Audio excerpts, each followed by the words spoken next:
বিশ্ব সঙ্গীতের জনপ্রিয় তারকা লেডি গাগা আবারও এমটিভি ভিডিও মিউজিক অ্যাওয়ার্ডসের মঞ্চে মাতাতে চলেছেন। আয়োজক সংস্থা নিশ্চিত করেছে আসন্ন 2025 সালের VMAতে তিনি পারফর্ম করবেন।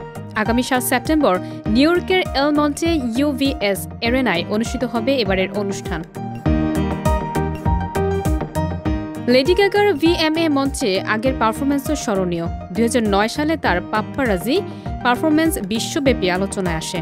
পরে 2020 সালের আরিয়ানা গ্র্যান্ডের সাথে তিনি আবারও VMAতে ঝড় তুলেন।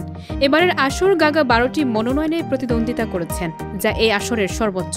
এর মধ্যে রয়েছে সেরা শিল্পী, সেরা ভিডিও এবং ব্রুনো মার্সের সাথে যৌথ গান।